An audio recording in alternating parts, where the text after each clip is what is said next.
Hello and welcome back everyone. आज की इस वीडियो में हम पढ़ने वाले हैं erythropoiesis and factor necessary for erythropoiesis. तो चलिए स्टार्ट करते हैं इस वीडियो को। सबसे पहले देखते हैं इरिथ्रोपोइसिस होता क्या है। इरिथ्रोपोइसिस मतलब फॉर्मेशन ऑफ इरिथ्रोसाइट और हीमोपोइसिस क्या होता है। हीमोपोइसिस मतलब development and maturation of all the blood cells, जिसमें इरिथ्रोसाइट्स के अलावा आपको बाकी दूसरी ब्लड सेल जैसे कि WBC भी आपको वहाँ पर बनते देखने को मिलेगी। तो हम आज पढ़ने वाले हैं इरिथ्रोपोइसिस के बारे में। इरिथ्रोपोइसिस डिफरेंट साइट्स होती है इरिथ्रोपोइसिस की। तो अब हम देखेंगे फीटल लाइफ में और न्यूबॉर्न बेबी, चिल्ड्रन और एडल्ट में ये कहाँ पर होती है। तो फीटल लाइफ में आपको 3 स्टेजेस देखने को मिलते हैं इरिथ्रोपोइसिस की। सबसे पहले मीजोब्लास्टिक स्टेज आपको देखने को मिलती है, जिसमें आपको जो फर्स्ट 2 मंथ होते हैं इंट्रायूटेराइन लाइफ के, उसमें फीटस में आपको मीजेनकाइम ऑफ यॉर्क सैक के अंदर इरिथ्रोसाइट का फॉर्मेशन देखने को मिलेगा।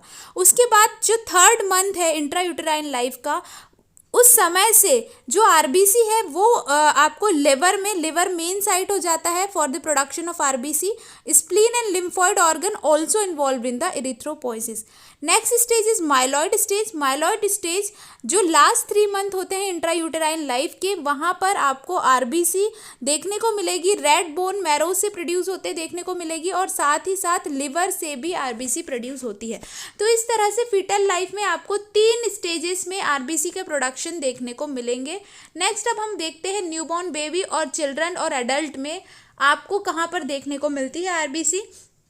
तो RBC up to the age of 20 years सभी बोन मैरो में देखने को मिलती है। सभी बोन मैरो के अंदर आपको आरबीसी का प्रोडक्शन देखने को मिलता है। लेकिन after the age of 20 years RBC सिर्फ मेम्ब्रेनस बोन के अंदर ही प्रोड्यूस होती है, जैसे कि vertebrae, sternum, ribs, scapula, iliac bone, skull bone and from the end of long bone marrow. क्यों ऐसा क्यों होता है? क्योंकि 20 साल की एज के बाद जो रेड बोन मैरो होता है वो फैट डिपोजिशन की वजह से कन्वर्ट हो जाता है येलो बोन मैरो में, और वो इरिथ्रोपोइटिक फंक्शन के लिए कैपेबल नहीं हो पाता है। इस वजह से आपको सिर्फ मेम्ब्रेनस बोन के अंदर ही आरबीसी का प्रोडक्शन देखने को मिलता है after the age of 20 years. तो अभी तक हमने देखा डेफिनेशन और साथ में किस एज में कहाँ पर आपको आरबीसी का प्रोडक्शन देखने को मिलता है। अब हम देखने वाले हैं डिफरेंट स्टेजेस या फिर किस तरह से स्टार्ट होता है आरबीसी का फॉर्मेशन। तो जो सेल होती है जिसका नाम है अनकमिटेड प्लूरिपोटेंट हिमेटोपोइटिक सेल से स्टार्ट होता है, जिसे अभी नहीं पता है कि वो बाद में चल के ये सेल कौन सी टाइप की ब्लड सेल बनाने वाली है। अभी ये अनकमिटेड है। उसके बाद ये कन्वर्ट हो जाती है कमिटेड प्लूरिपोटेंट हिमेटोपोइटिक सेल में। जब ये कमिटेड प्लूरिपोटेंट हिमेटोपोइटिक सेल में कन्वर्ट होती है, नेक्स्ट ये कन्वर्ट होती है लिम्फॉइड स्टेम सेल और कॉलोनी फॉर्मिंग ब्लास्टोसिस्ट में।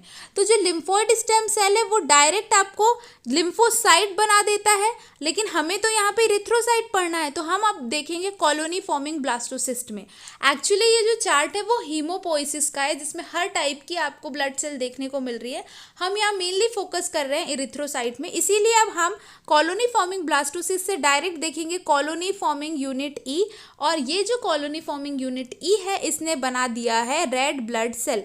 तो अब हम इस चार्ट को डिटेल में देखेंगे, एक एक स्टेप्स देखेंगे, इसीलिए अब हम आगे चलते हैं। स्टेजेस कौन सी होती है? तो जो ये कॉलोनी फॉर्मिंग यूनिट ई से लेके रेड ब्लड सेल बनते तक आपको इतनी सारी स्टेजेस देखने को मिलेगी। Proerythroblast, early normoblast, intermediate normoblast, late normoblast, reticulocyte और मैच्योर इरिथ्रोसाइट। तो ये सारी स्टेज चलिए अब हम देखते हैं। देखिए यहाँ पर आपने देखा था, इस चार्ट में आपने देखा था ना प्लूरिपोटेंट हिमेटोपोइटिक सेल। तो देखिए ये वही प्लूरिपोटेंट हिमेटोपोइटिक सेल है जो हर टाइप के ब्लड सेल बनाने के लिए कैपेबल है। लेकिन अब हमें बनाना है इरिथ्रोसाइट, इसीलिए हम देखेंगे कि इससे बना कॉलोनी फॉर्मिंग ब्लास्टोसिस्ट। इस कॉलोनी फॉर्मिंग ब्लास्टोसिस्ट से कॉलोनी फॉर्मिंग यूनिट ई बनी। इस कॉलोनी फॉर्मिंग यूनिट ई से कन्वर्ट हुआ ये प्रो इरिथ्रोब्लास्ट, जैसे कि हमने यहाँ देखा था pro erythroblast. Next is early normoblast, तो ये बना early normoblast. Next step I intermediate normoblast, उसके बाद बना लेट नॉर्मोब्लास्ट, उसके बाद बना रेटिकुलोसाइट और एंड में बना इरिथ्रोसाइट। तो ये सारी स्टेप्स आपको बहुत ही अच्छे से याद करनी है, बहुत ही आसान है। देखिए मैं फिर से रिवाइज करवाती हूँ। कॉलोनी फॉर्मिंग ब्लास्टोसिस्ट से बनता है कॉलोनी फॉर्मिंग यूनिट ई, प्रो इरिथ्रोब्लास्ट, उसके बाद अर्ली नॉर्मोब्लास्ट, लेट नॉर्मोब्लास्ट, तो अर्ली और लेट के बीच में क्या आ जाएगा, इंटरमीडिएट नॉर्मोब्लास्ट, फिर रेटिकुलोसाइट और एंड में बन जाता है इरिथ्रोसाइट। अब हम देखेंगे कि इरिथ्रोपोइसिस में कौन कौन से चेंजेस होते हैं। तो जब ये सारी स्टेजेस चल रही थी उस समय पे बहुत सारे चेंजेस हो रहे थे, जैसे कि आरबीसी का जो साइज है, reduction in the size of the cell, disappearance of the nucleoli and nucleus, appearance of hemoglobin, changes in the staining property of the cytoplasm। तो अब ये सारे चेंजेस किस किस स्टेजेस में आए, इन सारे जो स्टेजेस थे इसमें कौन सी स्टेज में कौन सा चेंज आया, ये देखने के लिए अब हम इस टेबल को देखेंगे।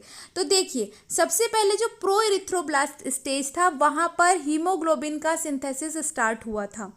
अर्ली नॉर्मोब्लास्ट स्टेज में न्यूक्लियोलाई डिसअपियर हुआ था।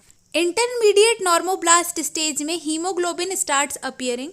नेक्स्ट आप देखेंगे लेट नॉर्मोब्लास्ट, वहाँ पर न्यूक्लियस जो है डिसअपियर हो जाएगा, न्यूक्लियस डिसअपियर हो जाएगा। उसके बाद लेट नॉर्मोब्लास्ट के बाद आता है रेटिकुलोसाइट, जहाँ पर रेटिकुलम फॉर्म होगा, सेल एंटर कर जाएगी कैपिलरी में from the site of production. इसके बाद आता है मैच्योर आरबीसी बन जाता है, जहाँ से रेटिकुलम डिसअपियर हो जाता है और सेल बायकॉन्केविटी अटेन कर लेती है। नेक्स्ट अब हम देखने वाले हैं फैक्टर्स नेसेसरी फॉर इरिथ्रोपोइसिस।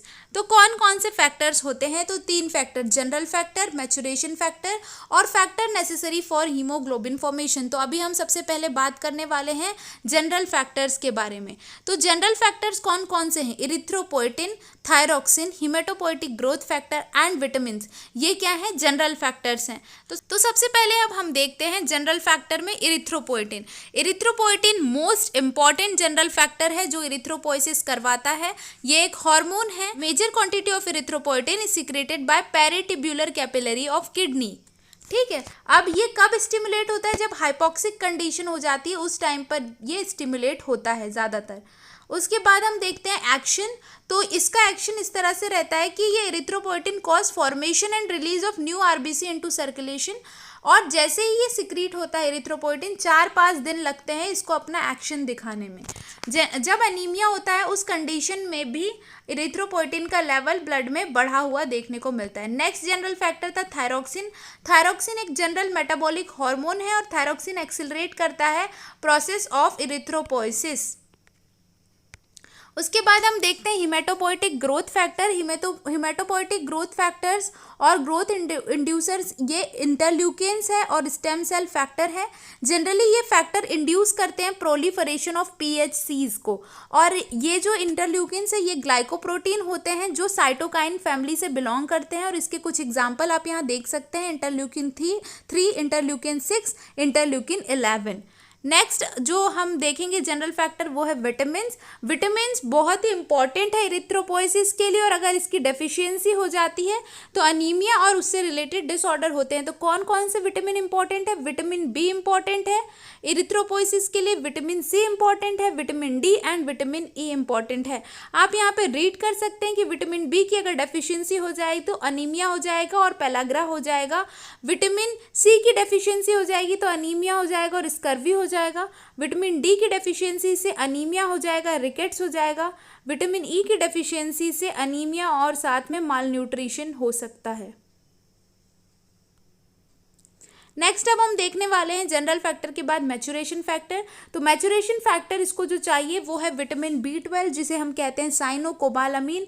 ये इरिथ्रोपोइसिस के लिए बहुत ही ज़्यादा इंपॉर्टेंट है क्योंकि ये मैचुरेशन में मदद करता है। ये एक एक्सट्रिंसिक फैक्टर है इसीलिए हम इसे ज़्यादातर डाइट के थ्रू लेते हैं, और इसका एब्जॉर्प्शन जो होता है इंटेस्टाइन से होता है, जिसके लिए हमें इंट्रिंसिक फैक्टर की ज़रूरत पड़ती है जिसे हम बोलते हैं Castle's intrinsic factor. Vitamin B12 mostly store होता है लिवर में, और स्मॉल क्वांटिटी जो इसका मसल में भी स्टोर होता है। जब इसको ज़रूरत पड़ती है, जब ज़रूरत होती है विटामिन B12 की, तो ये ट्रांसपोर्ट कर दिया जाता है बोन मैरो में to promote maturation of RBC. It is also produce in the large intestine by the intestinal flora. Bacterias produce करते हैं लार्ज इंटेस्टाइन में। अब हम इसका एक्शन देखते हैं। विटामिन B12 इसेंशियल है for the synthesis of DNA in RBC. Its deficiency leads to failure in maturation of the cell and reduction in the cell division. Also the cell are larger with fragile and weak cell membrane resulting in macrocytic anaemia, अगर इसकी deficiency हो जाती है तो। Deficiency of vitamin B12 cause pernicious anaemia, इसीलिए vitamin B12 को हम anti pernicious factor भी कहते हैं। तो ये था एक्सट्रिंसिक फैक्टर। अब हम देखते हैं मैच्यूरेशन के लिए इंट्रिंसिक फैक्टर कौन होता है। Intrinsic factor of Castle's are produce in gastric mucosa by the parietal cell of gastric gland. तो ये क्या है, इंट्रिंसिक फैक्टर है जो कि हमें इरिथ्रोपोइसिस के समय ज़रूरत होती है मैच्यूरेशन ऑफ RBC की। ये इसेंशियल है for the absorption of vitamin B12 from intestine. In the absence of intrinsic factor vitamin B12 absorb नहीं कर पाएगा, इसकी वजह से परनीशियस अनीमिया हो सकता है। इस कंडीशन में डेफिशिएंसी देखने को मिलती है। सीवियर गैस्ट्राइटिस, अल्सर और गैस्ट्रिक्टोमी कंडीशन में आपको इंट्रिंसिक फैक्टर देखने को नहीं मिलेगा। नेक्स्ट अब हम देखते हैं मैच्यूरेशन फैक्टर, वो है folic acid. Folic acid is also an essential for the maturation. It is required for the synthesis of DNA। In the absence of folic acid synthesis of DNA decrease, जिसकी वजह से failure हो जाएगा maturation में। This leads to anaemia in which the cells are larger and appears in megaloblastic stage, and anaemia due to folic acid deficiency called megaloblastic anaemia. अब last जो factor है वो है हीमोग्लोबिन फॉर्मेशन के लिए रिस्पॉन्सिबल कौन से फैक्टर होते हैं। तो various factors are essential for the formation of haemoglobin in RBC। Deficiency अगर हो जाती है तो जिसकी वजह से हीमोग्लोबिन कम बनेगा और उसकी वजह से अनीमिया हो सकता है। तो सबसे पहले फैक्टर अब हम देखते हैं, प्रोटीन इसेंशियल होते हैं for the formation of haemoglobin और amino acid derived from these proteins are required for the synthesis of protein part of haemoglobin. Globin बनाता है ये। और नेक्स्ट हम देखते हैं आयरन नेसेसरी होता है क्योंकि आयरन जो है हीम पार्ट बनाता है हीमोग्लोबिन का। कॉपर नेसेसरी होता है क्योंकि ये एब्जॉर्प्शन करता है आयरन का from gastrointestinal tract. Cobalt and nickel ये नेसेसरी होता है। These metal are essential for the utilisation of iron during haemoglobin formation. और कुछ विटामिन जैसे vitamin C, riboflavin, nicotinic acid and pyridoxine are essential for the formation of haemoglobin. तो यहाँ पर हमने देख लिया stages of erythropoiesis and factor जो इसको रेगुलेट करते हैं। तो इसके साथ ही इरिथ्रोपोइसिस हमारा कंप्लीट हुआ। Thank you so much for watching this video. Do like, share and subscribe to my channel. Bye bye.